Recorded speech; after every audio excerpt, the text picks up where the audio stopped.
Gadis itu hamil tetapi melahirkan 4 ekor ular berbisa. Semua orang meludahinya dengan biji aprikot.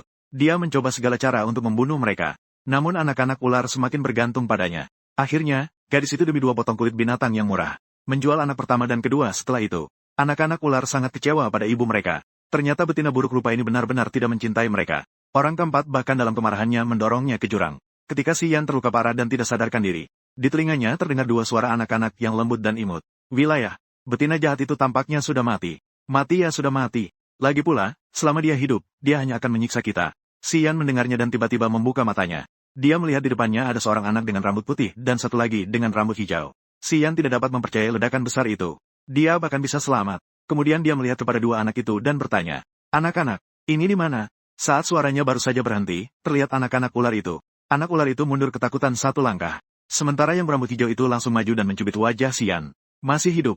Beiji. Xian tiba-tiba teringat. Bukankah Beiji adalah penjahat besar yang dia lihat sebelumnya di cerita merayu suami di dunia binatang? Apakah dia adalah penjahat besar yang akan mengalami nasib tragis? Apakah dia telah masuk ke dalam cerita? Xian dengan bingung melihat 2 anak itu dan bertanya lagi. "Anak-anak, siapa nama kalian?" Anak ular berambut hijau itu terlihat sangat sinis. "Betina buruk rupa. Kenapa kamu berpura-pura pada kami? Apakah kamu masih ingin bermain peran kehilangan ingatan itu?" Beiji yang berambut putih terlihat sedikit lembut.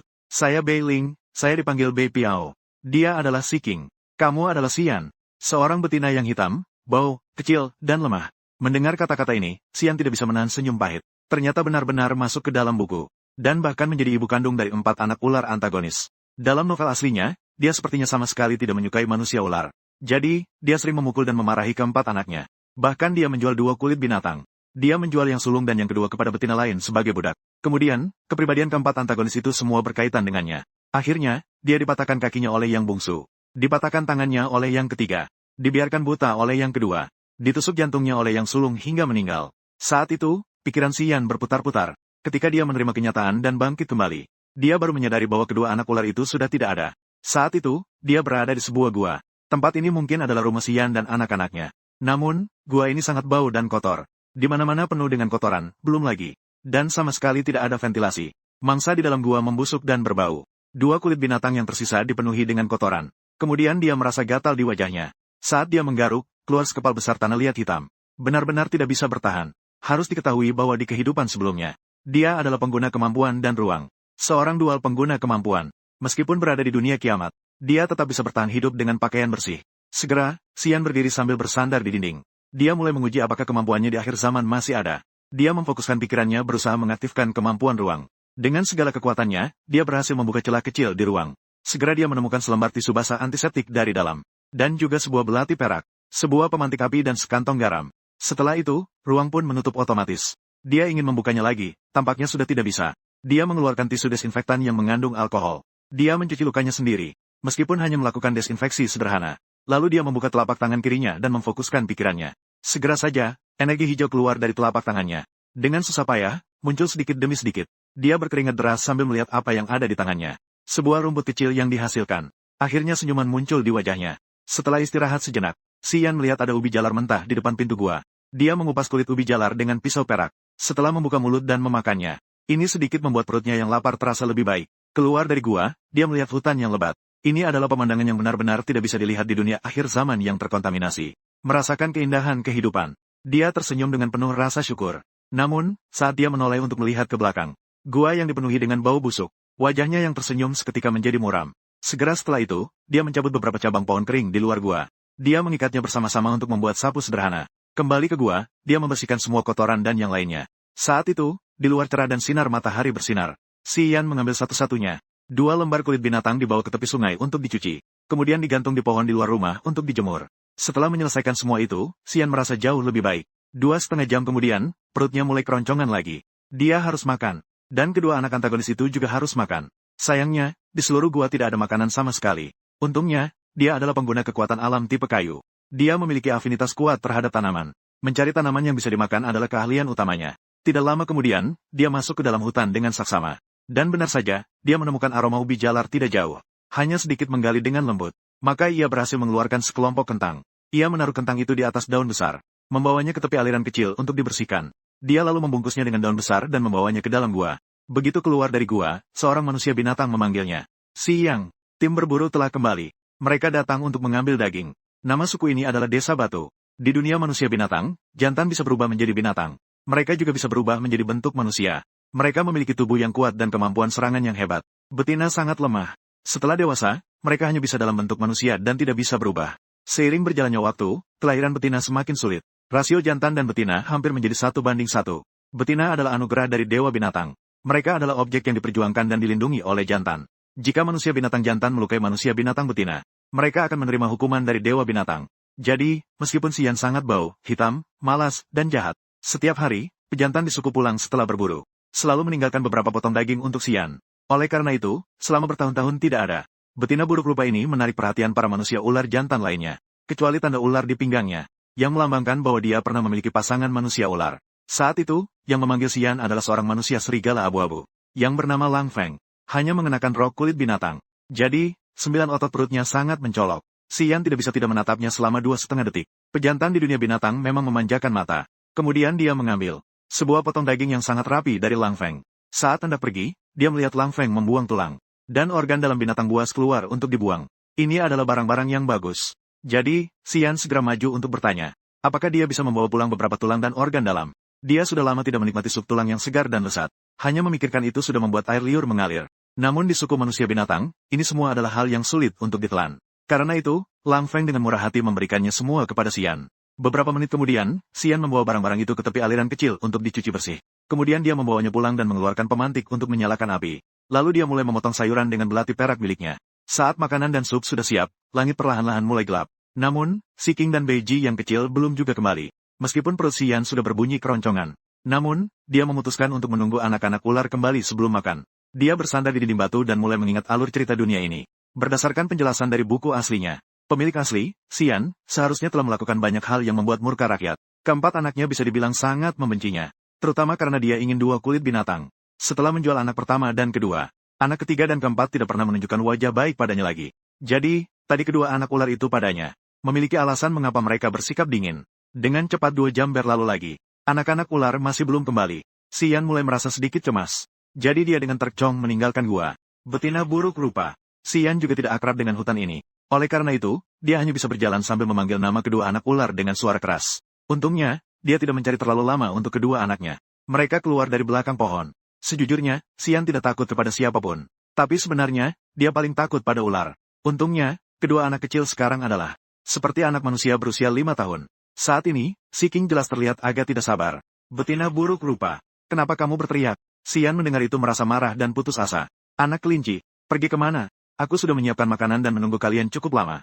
Beiji mendengar itu dengan wajah angkuh. Kami bukan anak kelinci. Betina buruk rupa. Tahu kamu tidak suka kami. Tidak perlu diucapkan setiap hari. Belum sempat Xian berbicara. Namun Si King dengan penasaran bertanya apa itu anak kelinci. Xian menjelaskan bahwa anak kelinci adalah kelinci. Jika dibuat menjadi kepala kelinci pedas, itu sangat enak. Dan kulit kelinci juga sangat berguna. Mendengar hal ini, Si King menunduk dan berkata dingin. Kami baru saja di hutan. Melihat seekor kelinci yang tertabrak di batang pohon. Jika kamu mau, kami akan membawamu ke sana. Xian segera mengangguk menunjukkan ingin pergi. Kemudian mengikuti kedua anak ular. Masuk ke dalam hutan yang lebat. Tanpa disadari, keputusan ini akan membuatnya menyesal seumur hidup. 2,5 menit kemudian, Xian semakin merasa ada yang tidak beres. Jadi dia segera memanggil kedua anak itu. Si King, Beiji, bagaimana kalau kita kembali saja? Namun saat itu, Si King tiba-tiba menoleh. Mata ular berwarna hijau langsung terlihat. Lalu dia menjulurkan lidah ular dan berkata, baiklah, betina buruk rupa. Kami akan kembali lebih dulu. Xian sangat takut pada ular. Saat itu, dia merasakan darahnya dingin dari kepala hingga ujung kaki. Dia begitu terkejut hingga tidak bisa bergerak. Setelah beberapa saat, dia baru sadar kembali. Namun dia menyadari bahwa Si King dan Beiji sudah tidak ada. Dia berpikir dengan kaku. Dia benar-benar percaya bahwa ada kelinci yang mati tertabrak di hutan. Dia jelas-jelas telah dijahili dan dibuli oleh kedua anak itu. Di sisi lain, Si King dan Beiji sudah kembali ke gua. Si King tidak bisa menahan tawa. Betina bodoh itu. Dia akan sial besar malam ini. Aku tidak percaya dia yang tersesat bisa menemukan jalan kembali. Namun, Beiji menarik Si King dan bertanya. 3 kakak, lihat ini. Apakah kita kembali ke rumah yang salah? Setelah mendengar kata-kata itu, Si King menahan tawanya dan mendongak melihat. Menyadari bahwa gua itu tidak hanya bersih dan segar. Bahkan di dalam saluran batu kecil terdapat bunga liar yang cantik. Tiba-tiba, Beiji melihat sebuah panci besar di bagian dalam gua. Dan di dalam panci itu ternyata adalah sup tulang yang dimasak oleh Xian. Beiji langsung teringat pada kata-kata betina buruk rupa sebelumnya. Aku sudah menyiapkan makanan. Sudah menunggu kalian sangat lama. Kemudian ia melihat Si King dan bertanya dengan bingung. Kakak, apakah ini? Ini jangan-jangan benar-benar makanan yang dibuat oleh betina buruk rupa, kan? Wajah Si King tampak dingin. Tidak tahu apa yang ia rencanakan. Tapi dia pasti tidak memiliki niat baik. Namun Beiji yang pikirannya polos, mengambil sebuah potongan ubi jalar dan mulai memakannya. Kemudian matanya berbinar. 3 kakak, coba ini. Ini benar-benar enak. Perut Si King mengeluarkan suara gemuruh. Mereka adalah manusia ular berdarah dingin. Selama ada daging segar, mereka bisa hidup dengan baik. Tapi tidak menyangka betina buruk rupa yang malas dan jahat ini ternyata bisa mengolah makanan menjadi masakan. Si King yang penuh dengan tanda tanya mulai makan bersama Beiji. Dengan cepat kedua anak ular itu benar-benar terpesona oleh kelezatan. Tapi kemudian Si King sepertinya teringat sesuatu dan berkata dengan marah. Apa dia ingin menjual kita juga? Beiji segera melihat ke arah kakak tiga, Si King. Beberapa waktu lalu, kakak besar Dongqi dan kakak kedua, Nanmo dikhianati oleh Xian. Manusia ular berdarah dingin tidak disukai dimanapun. Bahkan ibu kandung pun tidak peduli pada mereka. Ternyata tidak bisa terhindar dari nasib dijual, ya. Begitu memikirkan ini, hati Si King dan Beiji tidak bisa makan apapun lagi. Sementara itu, di dalam hutan, Xian dengan hati-hati menggenggam perak bes sambil mencari jalan pulang. Tanpa disadari di atas pohon besar di kepalanya, seekor elang salju sedang memandangnya dengan tajam. Itu adalah betina kecil dari suku Yanxiang. Mu Xiao berpikir bingung. Mengapa di tengah malam betina kecil ini dibiarkan masuk ke hutan? Tidak ada tanda-tanda makanan. Xian yang tersesat mengira dia sedang berjalan kembali ke gua. Namun, dia malah semakin jauh. Pada saat ini, Mu Xiao mengepakkan sayapnya dan terbang sedikit. Aku memandang Xian dari jarak dekat. TSK. Sangat kurus dan kecil, tidak ada daging sedikit pun. Betina kecil yang tidak berguna dan tidak mampu. Sepertinya betina kecil ini telah ditinggalkan oleh suku Yanxiang. Tiba-tiba dari semak-semak di belakang Xian terdengar suara. Dia segera menoleh untuk melihat. Terlihat seekor yang tingginya hampir 5 meter. BH itu sedang menatapnya dengan rakus. Xian hampir saja kencing di celana saking terkejutnya. Anak sialan itu, ternyata ingin membuatnya memberi makan binatang buas. Segera ia menganggukkan bes yang ada di tangannya. Bagi BH, mungkin bes ini hanya sebatang tusuk gigi. Memikirkan ini, Xian langsung berlari tanpa ragu. Tepat ketika harimau yang ganas hampir mengejarnya. Xian segera memanjat pohon besar terdekat. Segera setelah itu, pikirannya bergerak. Dengan cepat membuka ruang kekuatan supernatural sekejap. Dia segera mengeluarkan eski dari dalam ruang tersebut. Bersamaan dengan penutupan ruang yang mendadak. Dia juga tidak sempat berpikir lebih lanjut dan segera memasukkan peluru. Lalu ia menembakkan ke arah mata BH yang besar. Sementara itu, Mu Xiao yang menonton di samping juga. Terkejut oleh suara tembakan ini, ia menjadi kaget. Segera ia menyembunyikan kepalanya di dalam sayapnya. Sayangnya, harimau bergerak terlalu cepat. Bahkan setelah menembakkan beberapa kali, tidak ada yang mengenai matanya. Harimau itu jelas menjadi semakin marah. Dengan mulutnya yang terbuka lebar, ia melompat ke arah Xian. Xian segera menggunakan kemampuan kayunya untuk melilit. Seketika, seutas sulur melesat dari telapak tangannya. Sulur itu segera melilit tubuh harimau. Melihat harimau terbatas dalam bergerak, Xian memanfaatkan kesempatan ini untuk menekan pelatuk. Dia melepaskan 2 tembakan yang langsung menembus mata harimau.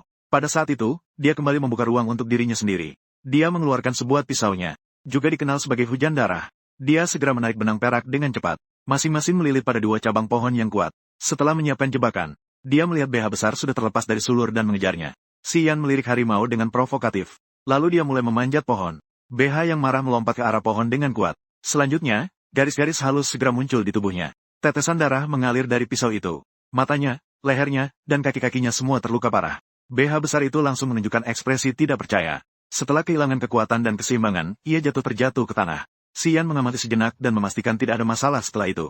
Dia dengan cepat menyimpan bilah tali dan mengikatnya di pinggang. BH besar yang jatuh ke tanah mengerang kesakitan. Dia berdiri di atas pohon dan mengamati BH besar itu. Setelah melihatnya berjuang selama lebih dari 10 menit, ia pun tidak bergerak lagi. Dia menunggu lagi lebih dari 20 menit. Merasa bahwa BH besar itu sudah mati sepenuhnya. Barulah Xian dengan hati-hati merangkak turun dari pohon.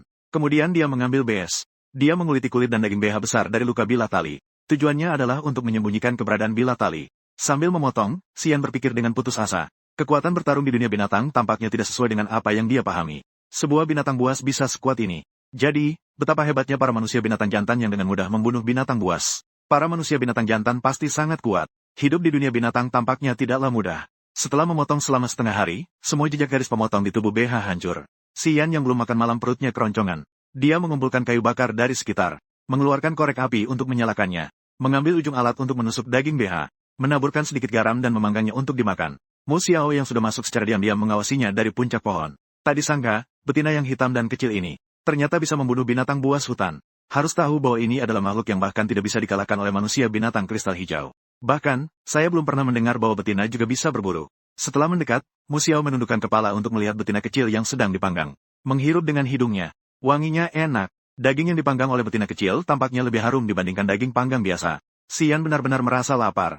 Setelah makan dengan kenyang, dia duduk santai di tanah. Namun, saat itu sekeliling sangat sunyi.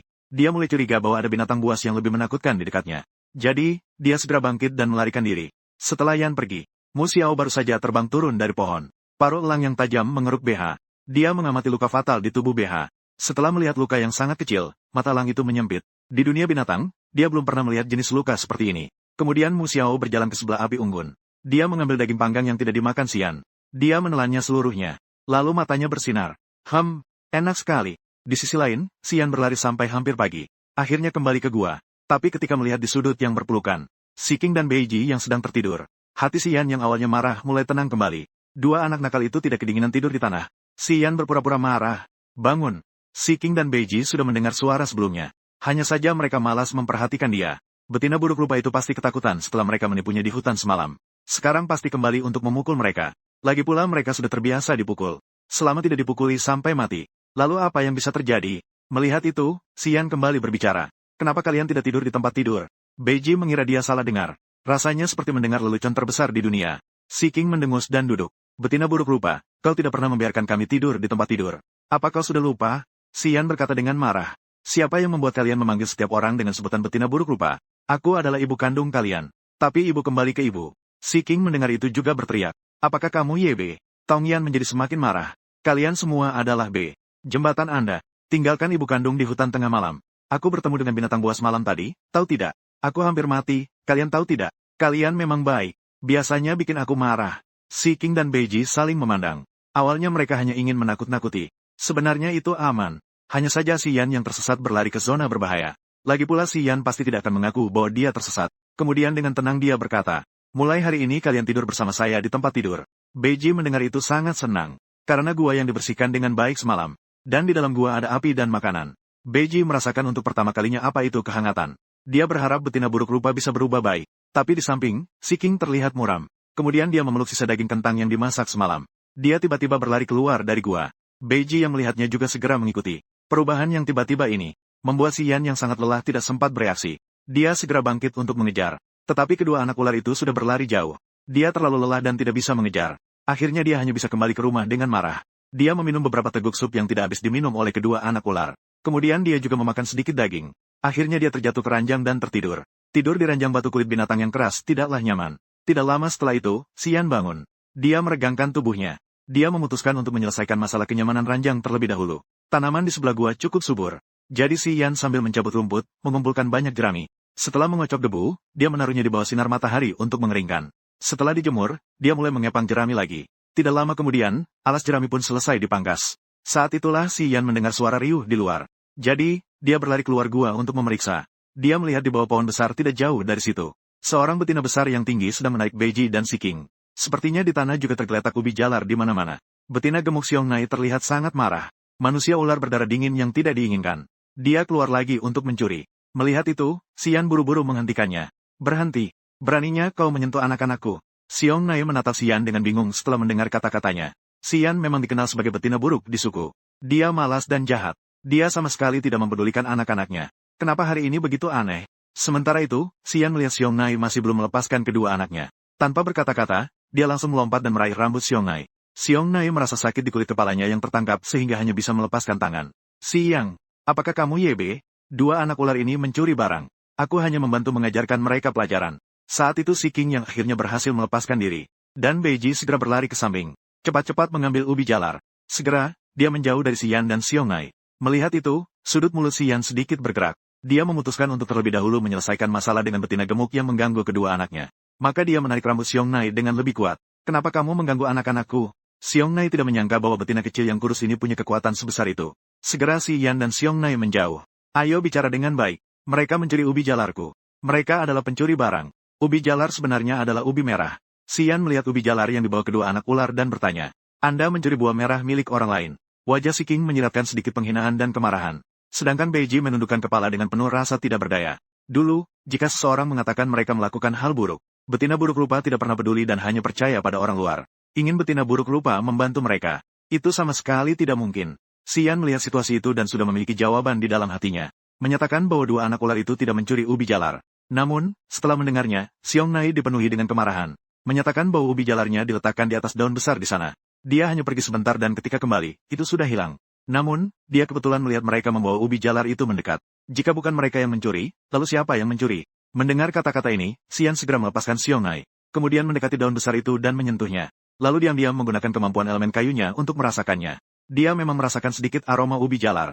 Ketika dia membungkuk untuk memeriksa dengan teliti, dia menemukan beberapa jejak kaki berbentuk bunga di tanah. Xiong'Nai menunjukkan ekspresi bingung saat melihatnya. Ini terlihat seperti jejak kaki anak beruang. Apakah benar bukan Siking dan Beiji yang mencurinya? Xian berlari cepat mengikuti arah jejak kaki kecil itu. Dia menyibak semak-semak. Dia memang melihat beberapa anak beruang yang bersembunyi di semak-semak, yang sedang makan ubi jalar dengan lahap. Xiong'Nai berteriak dengan terkejut. Itu adalah anak-anak dari keluarga Xiong'Rou. Terlihat bahwa ubi jalar di sekitar sudah hampir habis dimakan. Tanpa banyak bicara, Xiong'Nai langsung menangkap 4 anak beruang yang ada di tanah. Anak-anak beruang tidak menyangka mereka telah ketahuan. Segera mereka mulai memukul dan menendang sambil melolong.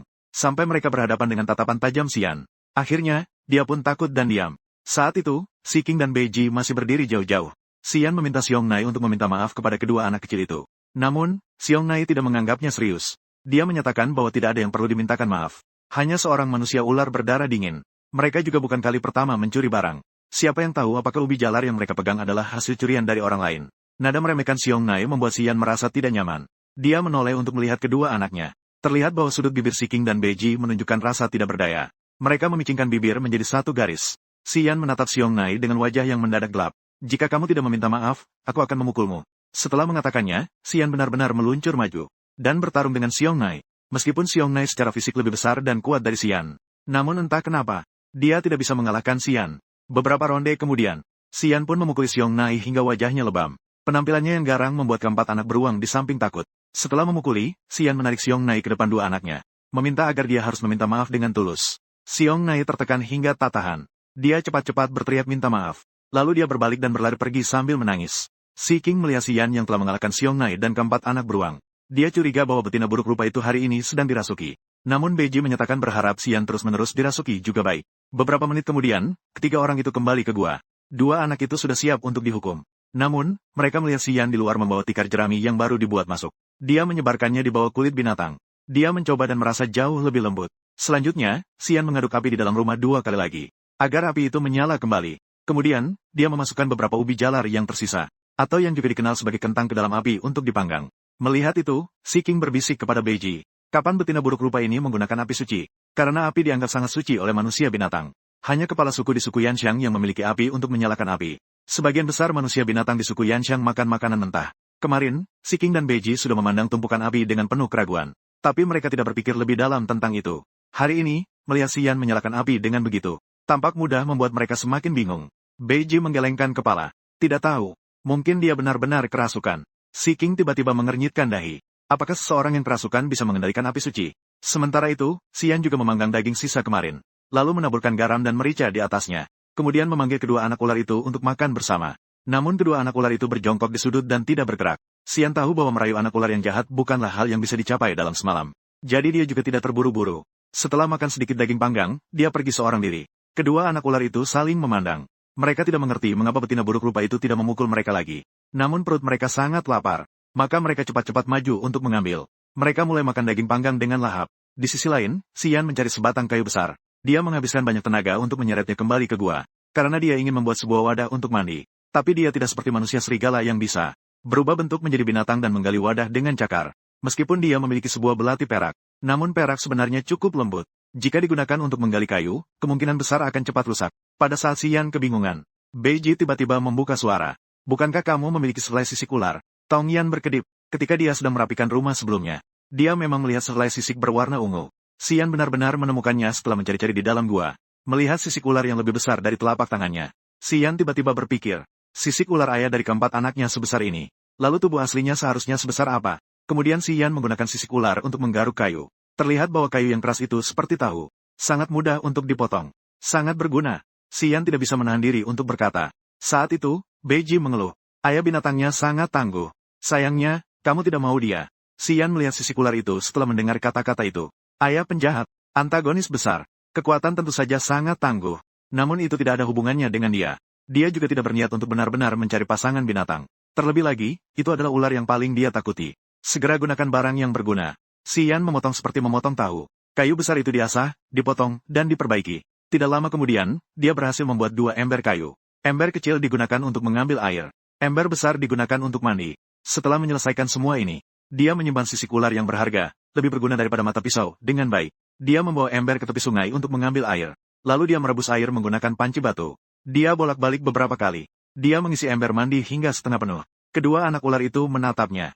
Mereka tidak tahu apa yang ingin dia lakukan. Kemudian si Yan memanggil kedua anak ular untuk mandi. Namun si King sangat memberontak mendengar itu. Dia mengatakan lebih baik digigit serangga daripada mandi.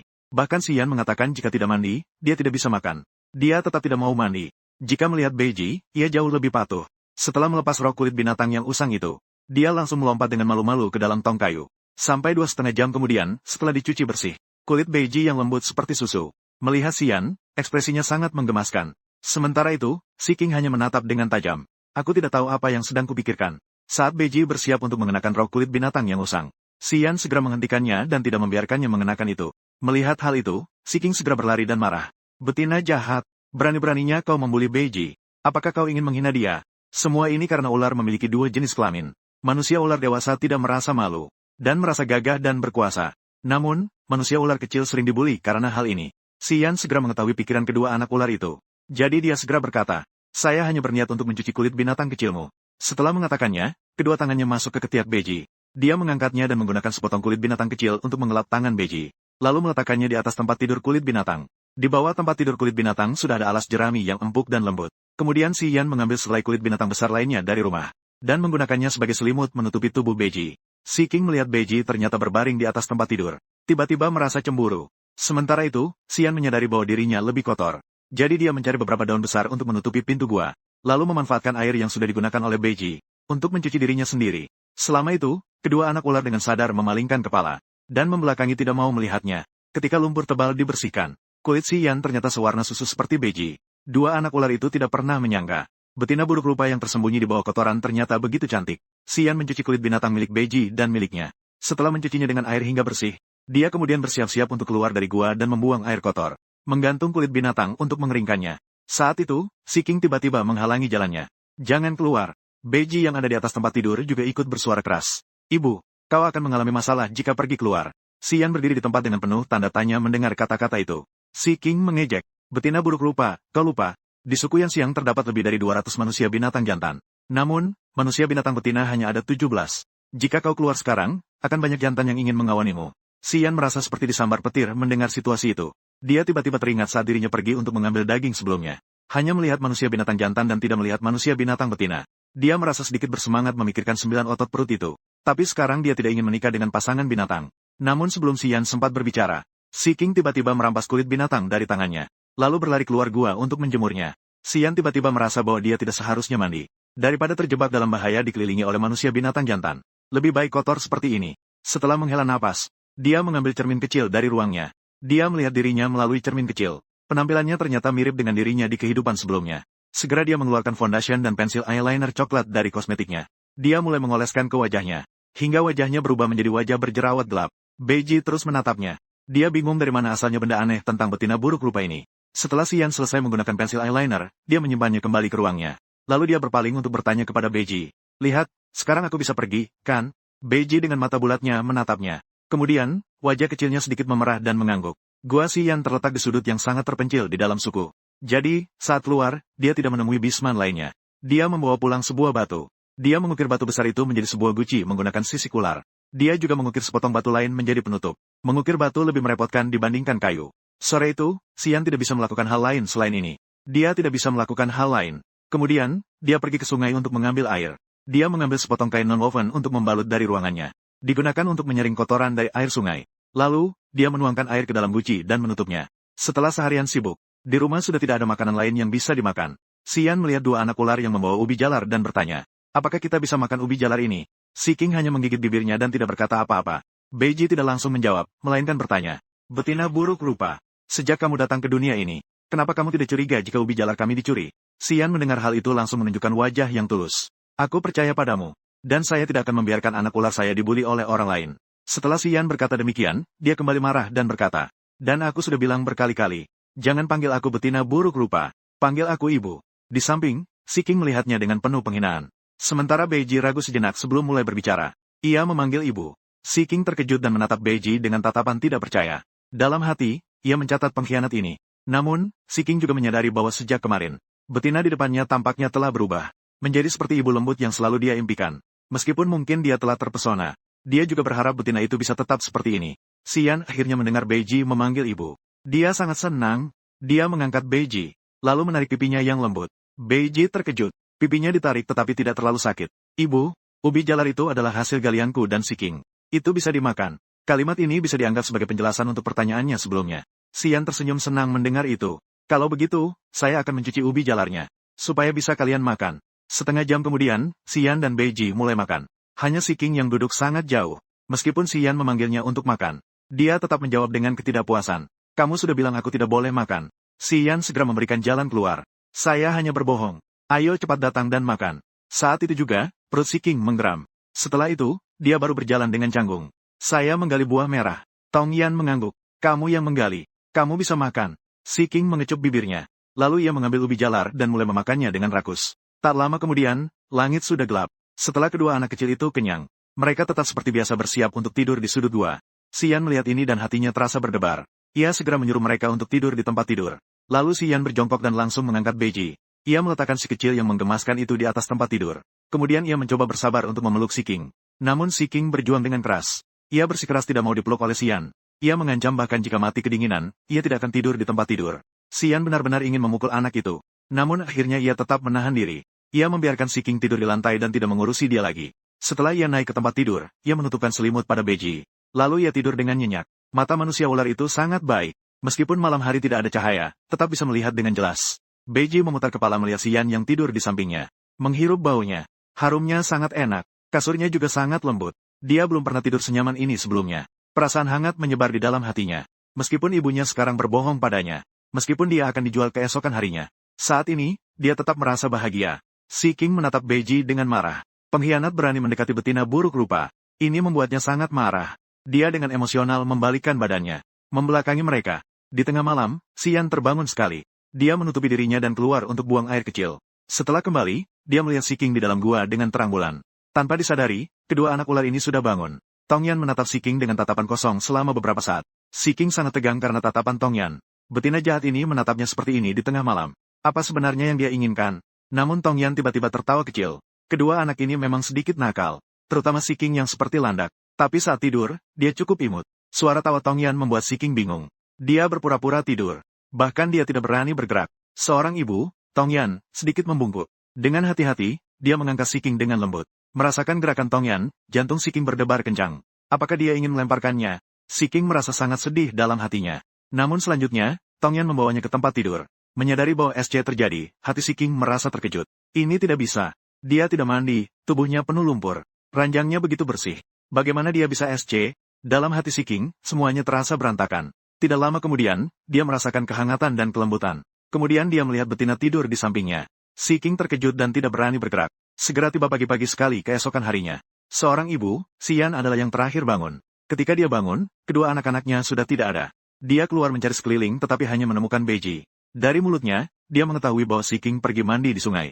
Mendengar itu, Xian tersenyum dengan senang. Mengetahui dia mandi berarti ada kemajuan. Saat itu, Beiji tiba-tiba berubah wajah. Ibu, perutku sakit. Aku mungkin sedang sekarat. Jika aku mati, apakah kau akan melupakan Beiji? Setelah mendengar itu, Xian terkejut. Dia buru-buru bertanya pada Beiji mengapa dia berkata demikian. Beiji ragu selama beberapa saat. Akhirnya, ia membawa Xian ke tempat di mana ia baru saja buang air besar. Sambil menunjuk kotoran itu, ia berkata, Ibu, kotoranku mengandung penyakit cacing. Saya hampir mati. Tong Yan tiba-tiba mengerti apa yang terjadi. Di sini, para manusia hewan semuanya makan daging mentah dan minum air mentah.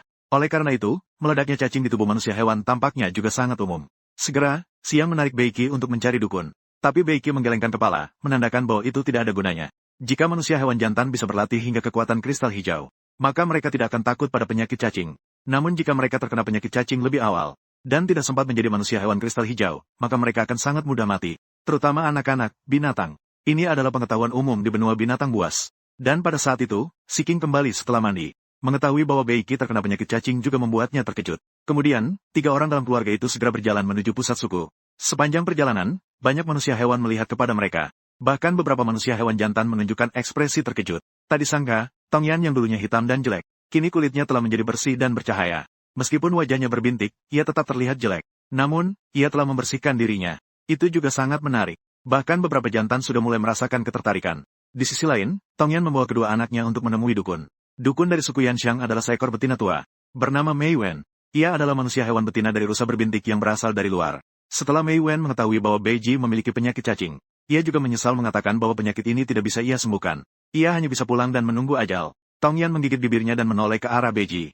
Jangan khawatir, Beiji. Pasti ada caranya. Ibu akan mencari cara untuk menyembuhkan penyakitmu. Beiji perlahan mengangguk. Namun di dalam hati, dia tidak memiliki harapan. Seorang ibu dan dua anak-anaknya merasa sedikit murung.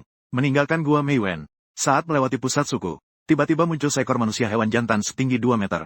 Betina yang cantik. Apakah kamu bisa berhubungan denganku? Seorang ibu mendengar kata-kata yang tidak sopan ini. Langsung berteriak keras, pergi.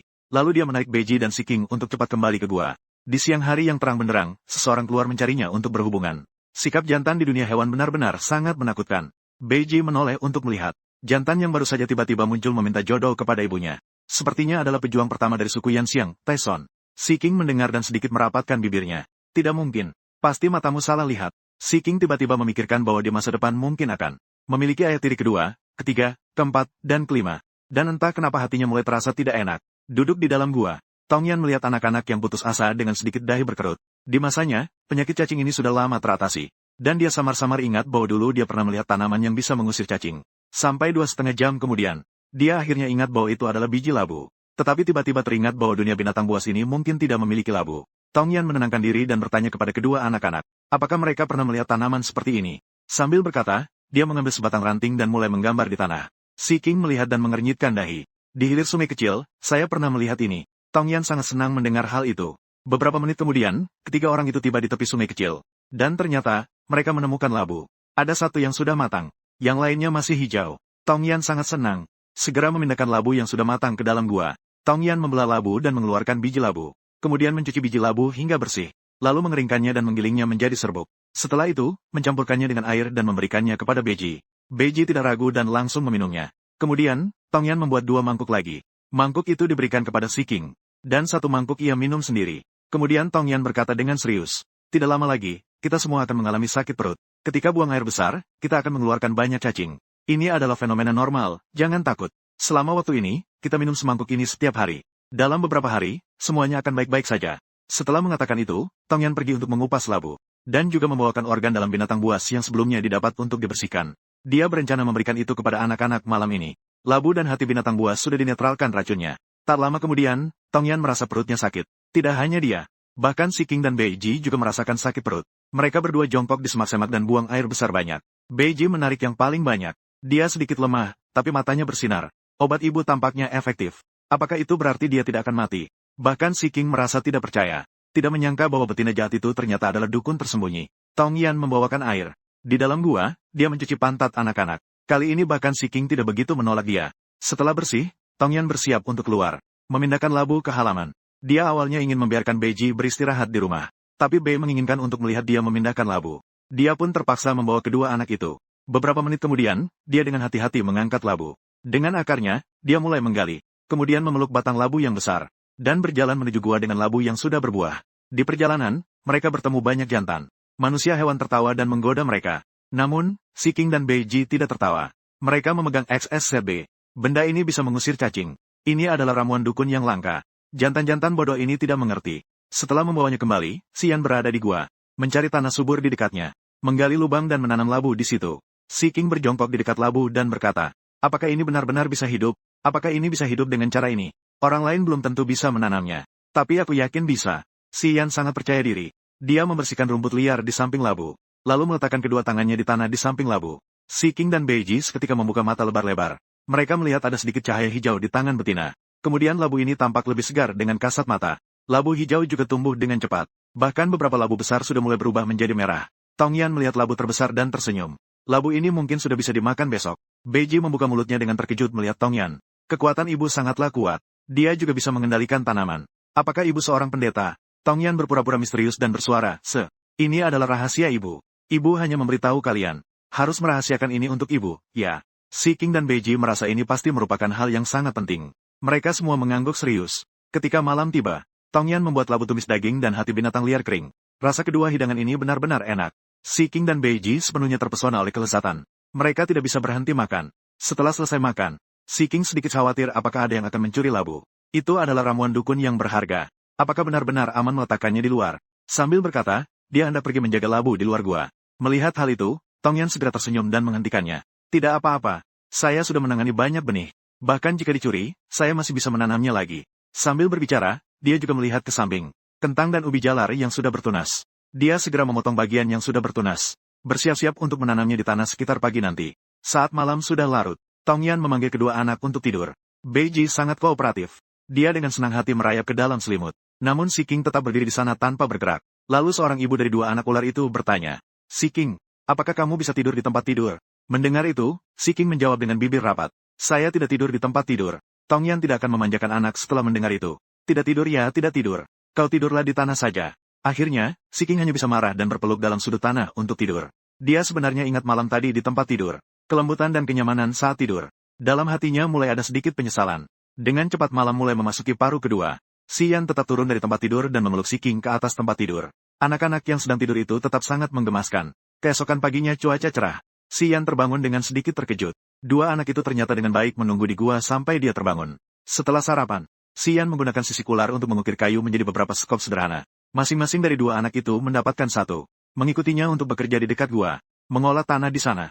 Dua anak itu bekerja dengan sangat giat. Tanah segera dikerjakan dengan cepat. Saat tengah hari, Si Yan mencuci tangan dan kembali untuk memasak. Labu kemarin belum habis dimakan. Tepatnya sudah dikukus untuk diberikan kepada anak-anak. Lalu mengumpulkan labu yang sudah matang dari ladang. Seperti kemarin, membuat serbuk obat cacing baru. Serbuk obat itu dimasukkan ke dalam sebuah botol kaca di ruangannya. Dengan cepat terisi penuh satu botol. Obatnya sudah disiapkan. Si King, Beiji, dan Tongyan semuanya memakan. Tak lama kemudian, mereka mengeluarkan banyak cacing.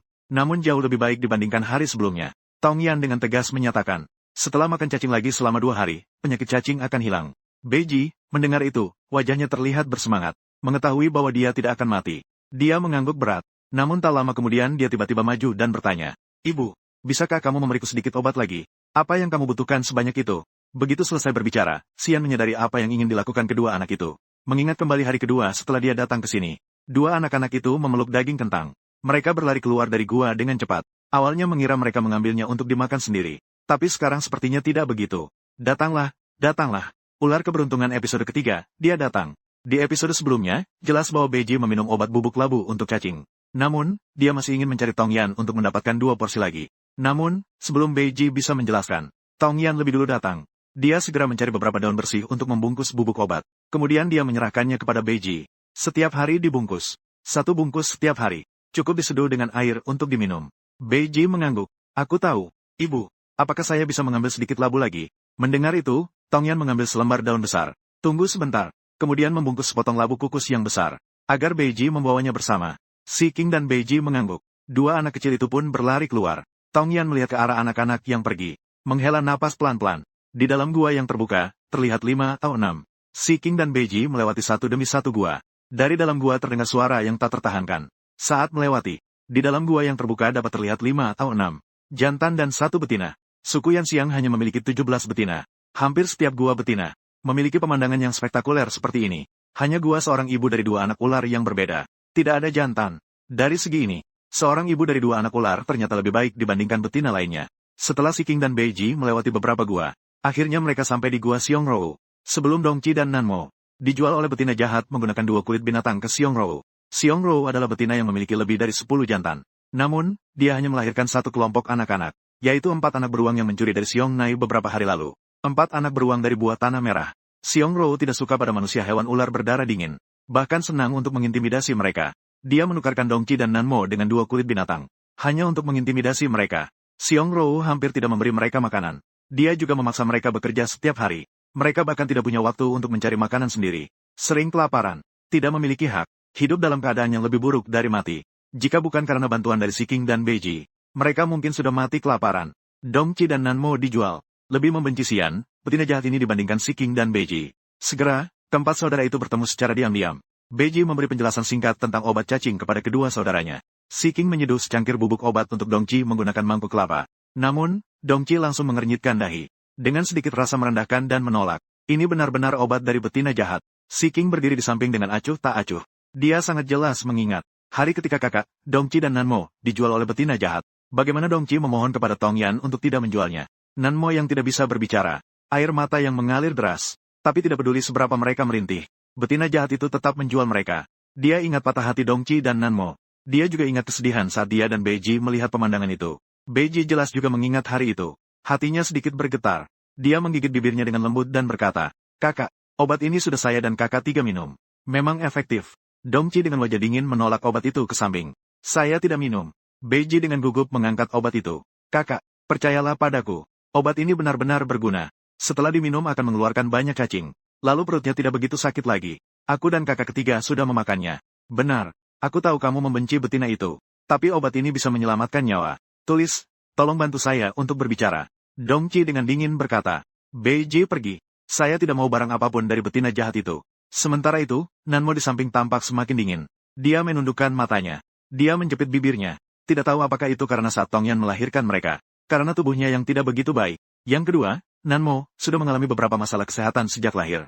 Dia tidak bisa berbicara. Si King dengan tenang melihat kedua saudaranya. Setelah terdiam sejenak, akhirnya dia membantu Beiji berkata, "Obat ini memang sangat berharga. Kalian sudah minum, kan? Jika tidak, perutnya akan sakit."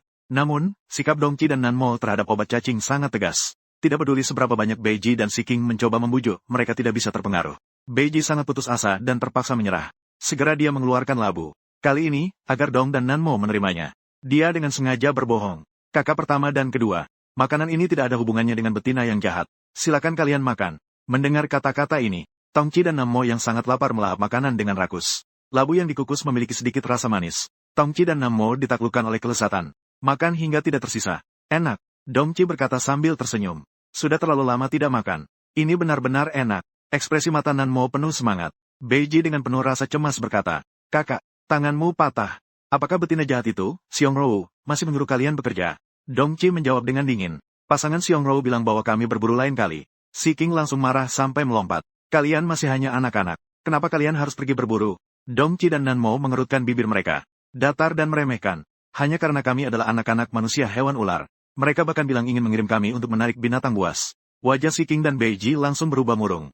Menggunakan anak-anak manusia hewan ular untuk menarik binatang buas. Jika tidak bisa lari dari binatang buas, apakah itu berarti kita akan mati? Kenapa mereka, sebagai manusia hewan ular berdarah dingin, boleh diperlakukan seperti ini? Harus menerima perlakuan seperti ini. Timur merah selatan hitam. Saat itu juga, manusia hewan beruang, Xiangrou, mendengar suara dan keluar dari samping. Dia adalah saudara perempuan Xiangnai. Xiangnai memiliki kepribadian yang kasar. Sementara Xiangrou terkenal di suku. Betina yang pemarah dan sangat kejam. Dia tidak hanya melihat Dongqi Nanmo. Saya juga melihat Si King dan Beiji. Si King dan Beiji menatapnya dengan waspada. Dia menggerakkan tubuhnya yang gemuk. Si King, Beiji, apakah kalian datang lagi untuk membantu Dongqi dan Nanmo? Mengingat ikatan persaudaraan kalian begitu kuat. Bagaimana kalau aku beli kalian juga? Dengan begitu kalian bisa selalu bersama. Kemarin, Xiangrou mendengar tentang beberapa anaknya yang berharga. Karena keluarga Xian telah diperlakukan tidak adil. Sekarang dia berharap agar manusia hewan ular berdarah dingin yang terkutuk itu dikirim ke hutan untuk memberi makan binatang buas. Si King adalah yang pertama berdiri mendengar kata-kata itu. "Xiangrou, jangan sekali-kali mencoba menganiaya saudara-saudara kami." Mendengar ini, Xiangrou segera melayangkan tamparan. Semua manusia hewan berdarah dingin yang kotor dan jelek itu layak mati. Si King yang kurus itu terlempar ke samping oleh tamparan tersebut. Beiji yang melihat itu berusaha untuk berlari mendekati Si King untuk memeriksa lukanya. Namun, dia dihalangi oleh suami-suami manusia hewan Xiangrou. Saat keempat saudara itu hampir dipukuli, Tongyan tiba tepat waktu. Lalu ia mengaum dengan marah. "Hentikan!" Sambil berbicara, ia melindungi 4 anaknya di belakangnya. Beberapa pria binatang merasa tidak peduli dan melihat ke arah Tongyan. Seorang ibu dari 2 anak ular, sebelumnya dianggap jelek dan dibenci, kini lebih bersih dan menarik. Memiliki Kamu kemampuan datang pada waktu menyembuhkan. yang tepat. Xiangrou melangkah keluar dari samping. "Aku juga berencana untuk membeli 2 anakmu yang lainnya. Aku akan memberimu 2 lembar kulit binatang." Sambil berbicara, seorang pria binatang melemparkan 2 lembar kulit serigala abu-abu ke arahnya. Tongyan tidak mengalihkan pandangannya pada kulit binatang itu. Sebaliknya, ia marah. "Beruang gemuk mati. Anakku adalah anakku. Sama sekali tidak akan kuberikan. Aku tidak hanya datang hari ini untuk membawa pulang Si King dan Beiji. Aku ingin membawa Dongqi dan Nanmo juga bersamaku." Xiangrou sangat marah setelah mendengar kata beruang gemuk mati. "Wanita kurus jelek. Apakah kamu cemburu pada tubuhku yang sehat?" Melihat situasi ini, Tongyan melihatnya dengan sangat meremehkan. "Aku tidak ingin menjadi seperti kamu seumur hidupku. Beruang gemuk mati. Kamu juga tidak melihat dirimu sekarang yang hanya sekadar daging gemuk." Xiangrou sangat marah setelah mendengarnya. Lalu dengan mengejek dia bertanya kembali, Seorang ibu dari dua anak ular, sebelumnya dianggap jelek dan dibenci, kini lebih bersih dan menarik. Jangan kira aku tidak tahu. Memiliki kemampuan. Bukankah kamu juga membenci anak-anak manusia hewan ular? Aku akan membantumu menghukum mereka. Kamu harus bersyukur padaku, bukan? Diam. Apa kamu makan es? Mulutmu begitu bau. Bagaimanapun juga, saya akan membawa Tongci dan Nammo pulang hari ini. Xiong Rou berkata dengan marah setelah mendengar itu. Hatiku adalah milikku. Kamu tidak akan bisa membawanya pulang. Kamu yang menulis kontrak di atas papan dengan tanganmu sendiri saat itu. Apakah kamu sudah lupa? Sambil berkata, Xiong Rou masuk ke dalam gua. Dia mulai mencari di dalam sebuah kotak kayu. Melihat itu, Tong Yan juga mengikuti masuk. Sambil menyelinap, dia menyimpan garam milik Xiong Rou ke dalam ruang kemampuan. Tidak lama kemudian, Xiong Rou menemukan kontrak itu. Seorang ibu dari dua anak ular, sebelumnya dianggap jelek dan dibenci, kini lebih bersih dan menarik. Kamu lihat dengan jelas. Ini adalah tulisan jual yang kau buat sendiri.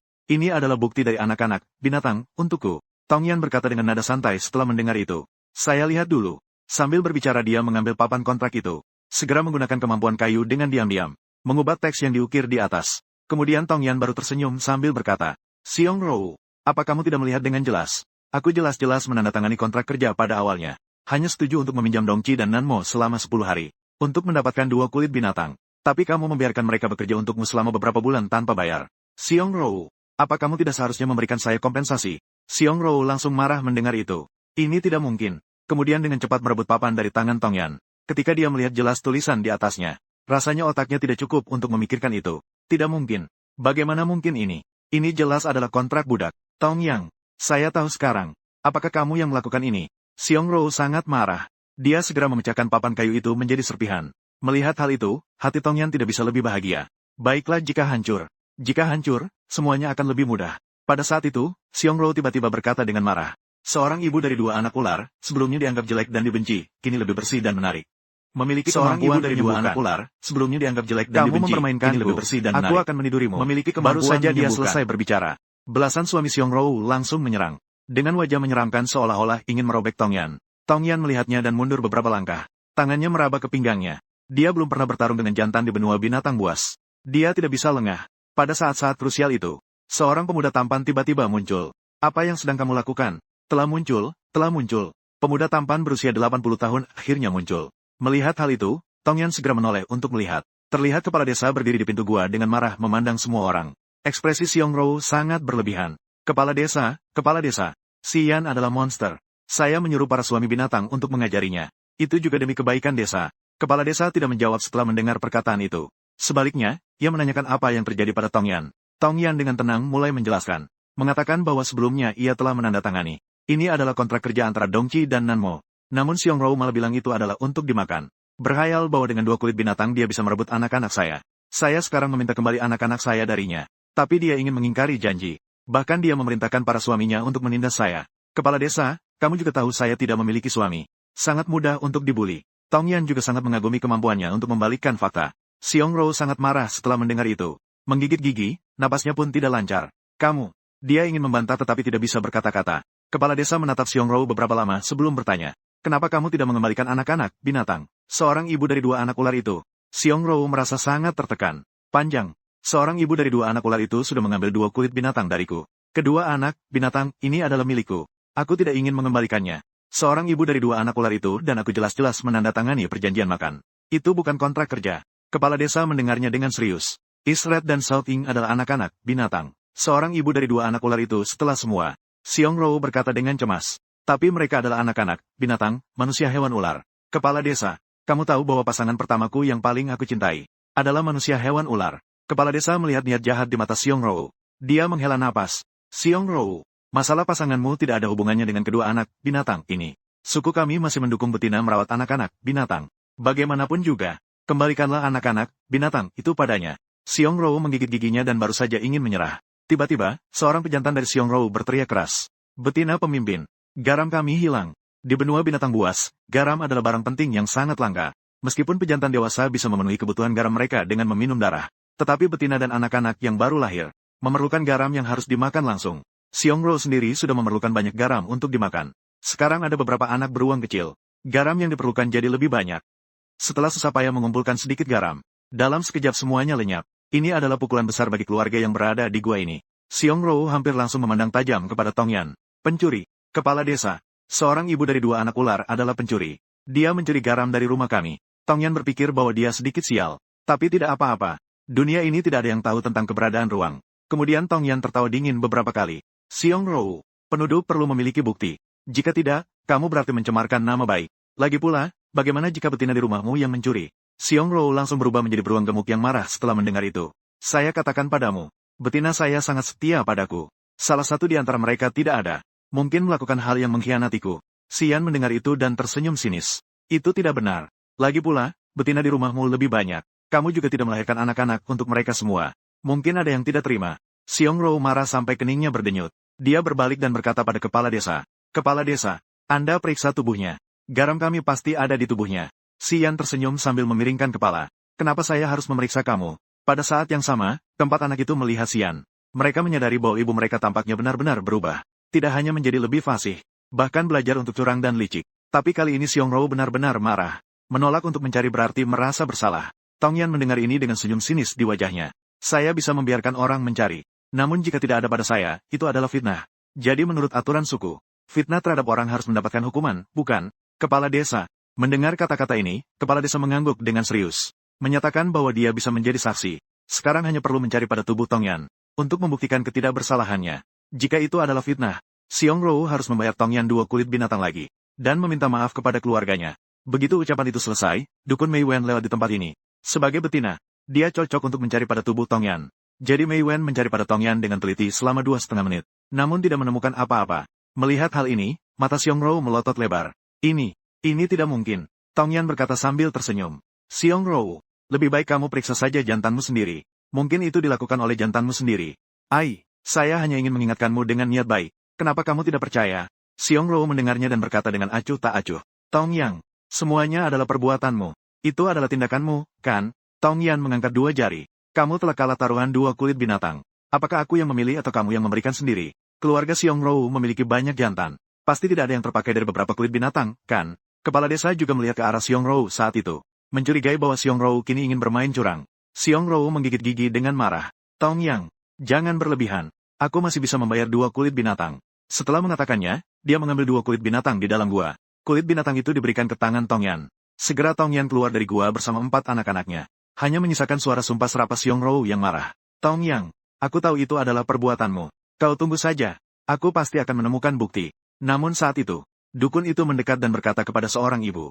Seorang ibu, beberapa anak-anakmu terluka. 3 dari anak-anak itu sedikit lebih ringan. Dong Qi terluka parah. Tangannya sudah patah terlalu lama. Lengan itu mungkin tidak akan sembuh dengan baik. Kakinya juga patah saat baru saja berkelahi. Aku juga tidak bisa membantumu banyak. Ini adalah ramuan dukun, gunakan saja. Seorang ibu mendengar itu dan wajahnya menjadi lebih dingin.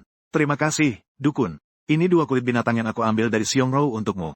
Untuk ditukar dengan obat untuk anak-anak ZL. Dukun itu mendengarnya dan menghela napas. Seorang ibu. Dulu, kamu belum mengerti bagaimana cara menjadi seorang betina. Sekarang kamu sudah mengambil mereka kembali. Jadi, rawatlah anak-anak dengan baik. Jangan sekali lagi meninggalkan mereka. Tong Yan berjanji. Aku tidak akan meninggalkan mereka. Saya akan melindungi mereka dengan baik. Mei Wen tersenyum dan berkata. Begitu. Saya dan kepala desa kali ini juga tidak boleh dianggap datang sendiri. Setelah Tong Yan dengan rendah hati berulang kali mengucapkan terima kasih. Sampai di depan keempat anak-anak. Ini juga pertama kalinya dia benar-benar mengamati 2 anaknya yang lain. Meskipun Dong Qi masih muda, tapi bisa samar-samar dikenali ada sedikit tampan di masa depan. Kulitnya yang cantik berwarna coklat kemasan. Dengan rambut pendek berwarna merah. Nanmo memiliki penampilan yang agak mirip orang-orang timur. Rambut hitam. Dengan bulu mata dan mata hitam. Kulitnya agak been. Terlihat agak kaku dan acuh tak acuh. Tong Yan merasa bahwa karakter Nanmo agak tertutup. Sepertinya menghindarinya. Kemudian Tong Yan dengan penuh perhatian bertanya kepada keempat anak-anak. Apakah kalian bisa berdiri? Beberapa anak-anak melihatnya dengan hati-hati dan waspada. Suasana menjadi serius dan canggung untuk sementara waktu. Saat itu, Si King memecahkan suasana aneh ini dan bertanya. Kita bisa kembali sekarang. Tong Yan mengangguk menandakan tentu saja bisa.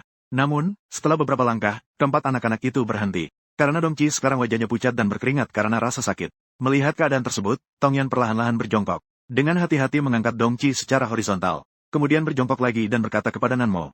Naik ke punggungku. Dong Qi ditahan oleh Xian. Dan Nanmo yang berjuang untuk berjalan keduanya tertegun. Setelah tersadar, Dong Qi berjuang keras dan berkata dengan jahat. Aku tidak mau kau menggendongku. Betina jahat, lepaskan aku. Tong Yan tidak bersedia melepaskan. Kau harus bersikap baik. Jangan buat keributan. Betina jahat, lepaskan aku. Dong Qi membuka mulutnya dan menggigitnya.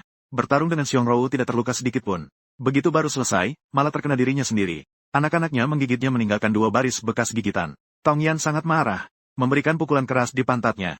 Hantu kecil, saya bilang kamu baik-baik saja, tidak dengar? Apakah kamu mengerti keadaan? Dongqi tiba-tiba terserang emosi. Luka terlalu parah hingga dia pingsan di tanah. Tong Yan merasakan sakit kepala yang luar biasa.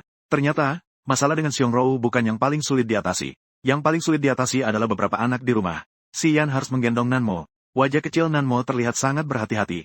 Dia segera mengulurkan tangan kepada Beiji dan Si King. Dia menolak bantuan Tong Yan. Tong Yan tidak mempermasalahkannya lagi. Mengatasi anak-anak bukanlah hal yang bisa diselesaikan dalam semalam. Dan sekarang, mereka merasa kesal pada dirinya. Dia sepenuhnya memahami hal itu. Setelah dia menggendong Dongqi kembali ke gua, Tong Yan memeriksa kembali luka keempat anak itu. Ternyata, luka Dongqi yang paling parah. Nanmo kedua, Si King dan Beiji hanya mengalami luka luar. Jelas ini adalah anak-anak dari tubuh aslinya. Namun, Tong Yan merasa seolah mereka adalah daging dari dagingnya sendiri. Melihat mereka terluka, jantungnya juga terasa nyeri berdenyut-denyut. Dalam kata, luka Si King dan Beiji lebih mudah ditangani. Si Yan langsung mengoleskan obat luka dari dukun kepada mereka. Kemudian dia mengangkat Dongqi dan meletakkannya di ranjang. Setelah memberikan obat kepada Dongqi, dia mencari papan penyangga. Ikat tulang kaki Dongqi dengan tali jerami. Kemudian membiarkan Nanmo juga berbaring di atas tikar rumput. Setelah merebus obat, memberikannya untuk diminum. Beiji berjongkok di sudut, melihat ibu yang lembut sibuk ke sana kemari. Kemudian melihat tiga saudara di dalam gua. Hatinya perlahan-lahan menghangat. Sebuah perasaan seperti mimpi yang belum pernah ada sebelumnya. Dia kemudian berkata pelan kepada Si King. Kakak ketiga, mimpiku sepertinya menjadi kenyataan. Si King dengan mata yang kelam, tidak berkata apa-apa. Namun Beiji berkata dengan lembut. Aku bermimpi bahwa ibu baik kepada kita. Saya bermimpi ibu membawa pulang kakak dan adik. Saya bermimpi kami mendengkur di pelukan ibu. Suara Beiji semakin kecil. Dia bilang tidak bisa melanjutkan, dan Si King tidak berkata apa-apa. Tidak hanya Beiji yang bermimpi. Dia juga bermimpi. Anak-anak manusia ular tidak disukai. Bahkan betina pun tidak menyayangi mereka. Namun Dewa Binatang memberi manusia ular. Anak-anak memiliki ketergantungan alami pada betina. Mereka terlalu bergantung pada betina. Terlalu menginginkan pelukan hangat dari betina. Jadi mereka sangat kecewa dan marah. Saat ini, Dongqi patah tulang kakinya dan merasakan sakit hingga berkeringat. Hanya mengandalkan dirinya sendiri untuk pulih pasti tidak cukup. Sepertinya Tong Yan harus menggunakan kemampuannya. Kemampuan elemen kayu memiliki tingkat kemampuan si tertentu. Setelah memutuskan, Tong Yan segera meletakkan tangannya di atas patahan tulang kaki Dongqi. Detik berikutnya, kemampuan pohon hijau pun dilepaskan. Tulang kaki Dongqi dipulihkan sedikit demi sedikit. Nanmo melihat situasi itu dengan ekspresi aneh. Betina jahat, apakah dia seorang pendeta? Ekspresi Si King dan Beiji tidak jauh lebih baik. Di satu sisi, mereka khawatir tentang Dongqi. Di sisi lain, mereka sangat bingung. Ibu, cahaya hijau ini untuk tanaman. Kenapa digunakan pada kakak? Apakah ini bisa berhasil? Setelah 2,5 menit ZL dari Si Yan, Dongqi tampaknya merasa jauh lebih baik. Napasnya juga sedikit lebih tenang. Kemudian Si Yan mulai mengamati lengannya. Sepertinya lengannya sudah patah lebih dari setengah bulan. Meskipun daging dan darah di dalamnya sudah tumbuh kembali. Tetapi tulang tangannya tidak terpasang dan malah bengkok. Saat ini hanya ada dua pilihan. Entah mematahkan tulang dan memasangnya kembali. Namun pasti akan mengalami siksaan rasa sakit yang hebat. Atau tidak peduli sama sekali. Sejak saat itu, tangan yang cacat tidak bisa lagi digunakan untuk pekerjaan berat seumur hidup. Pembaruan telah tiba, pembaruan telah tiba. Akhirnya, ular beruntung telah memperbarui. Di episode sebelumnya, disebutkan bahwa tulang tangan Dongqi patah. Dia akan dihadapkan pada dua pilihan. Meskipun dia hanya seekor anak ular berusia 5 tahun. Namun setelah ditanya oleh Tong Yan, Dongqi dengan tegas memilih untuk mematahkan tulang tangannya dan menyambungkannya kembali. Tong Yan mendengar itu dan menjulurkan bibirnya. Dia tersenyum sinis. Dia segera melepaskan kemampuan kayu kristal hijau dari kedua tangannya. Dia dengan paksa mematahkan tulang Dongqi lagi. Dongqi merasa sakit sampai seluruh tubuhnya berkeringat. Seorang ibu dari dua anak ular, Tong Yan, segera mengoleskan obat di lengan Dongqi. Kemudian dia menggunakan papan kayu untuk mengikat tulang tangannya dengan baik. Kali ini, Dongqi benar-benar merasa sakit sampai wajahnya pucat. Tong Yan terus berada di sampingnya mengusap keringatnya. Beiji dengan khawatir bertanya, Ibu, bagaimana dengan kakakku? Tong Yan berkata dengan cemas. Tidak tahu apakah malam ini akan demam. Selama tidak demam, semuanya baik-baik saja. Kemudian Tong Yan berdiri dengan wajah dingin. Mengolah jerami yang didapatkan pagi tadi di luar rumah. Lalu menyebarkannya di sudut gua. Segera setelah itu, Tong Yan berkata kepada kedua anaknya, Si King dan Beiji.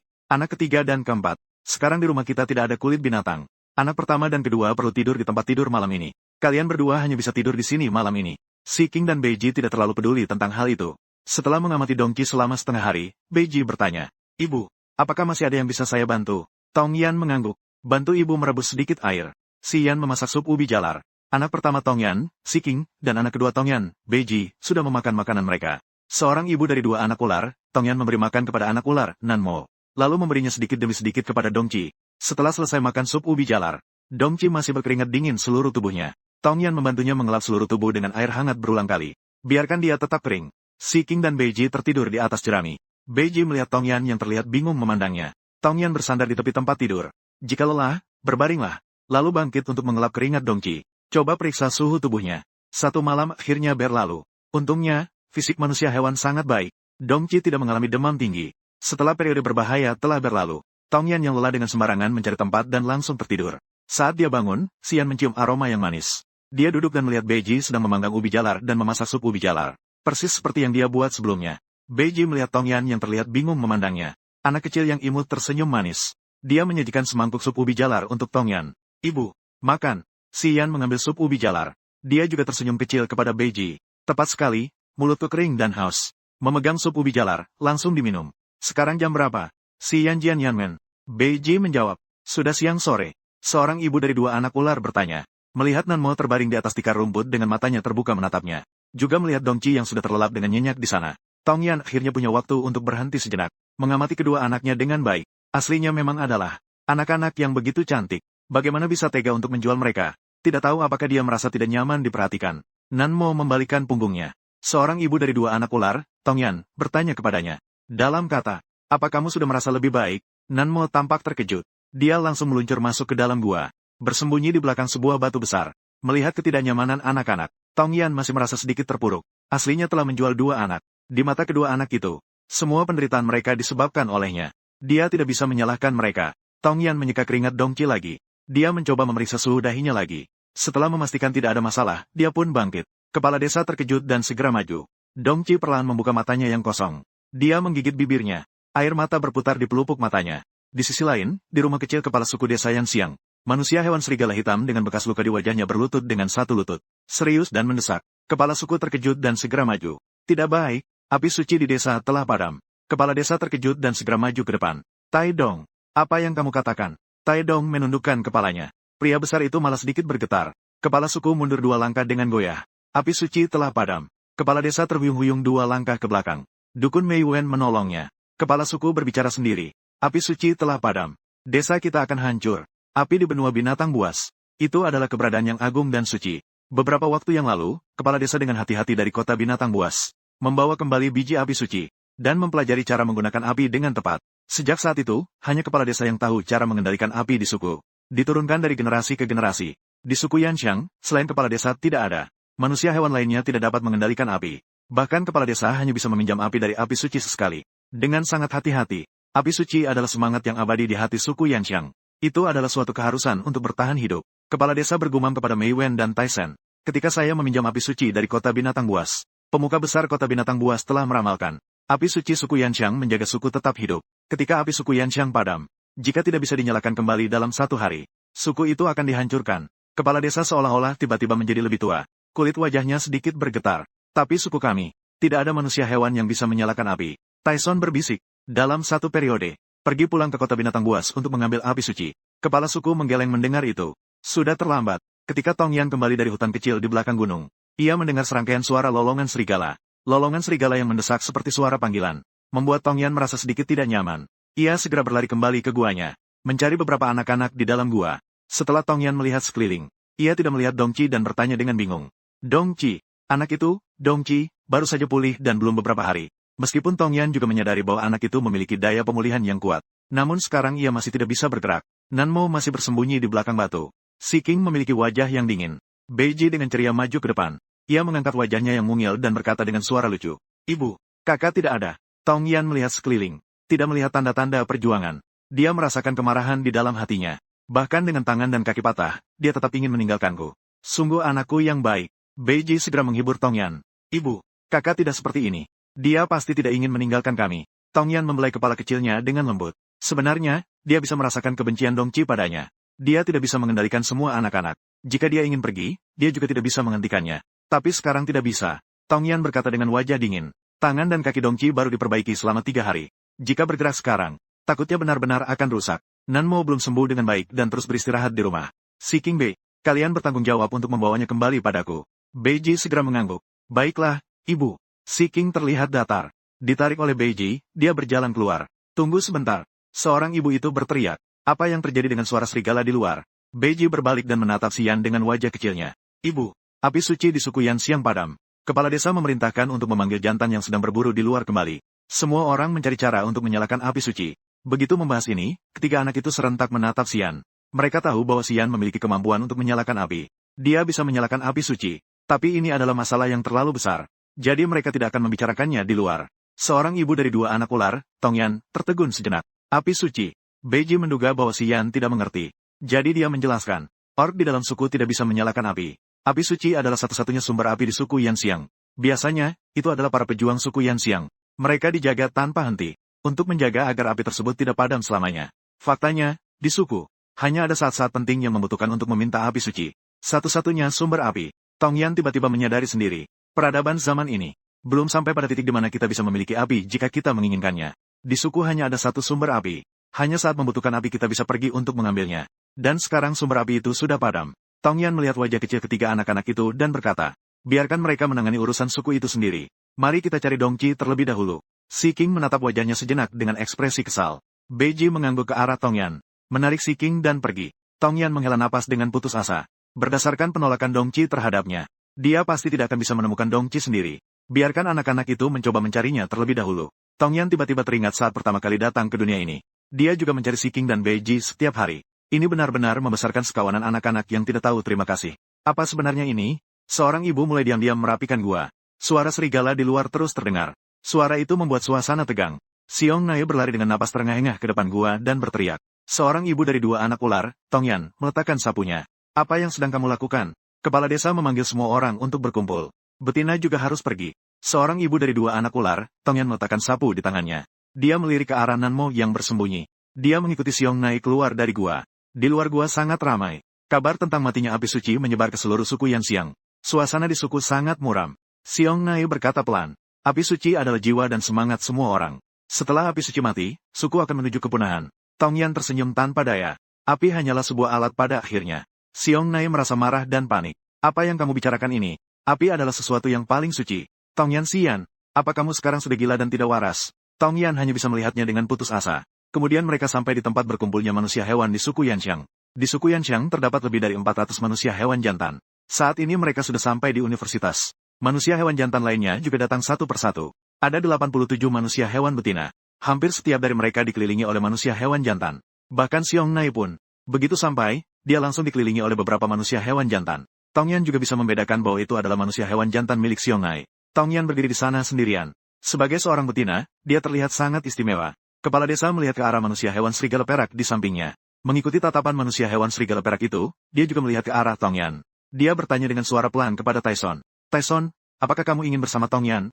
Jika kalimat ini didengar oleh Tongyan, pasti akan membuatnya tuli karena keterbukaan benua binatang buas. Tyson tersadar. Pria tampan itu tersenyum bodoh. Paman ketiga, jangan bicara sembarangan.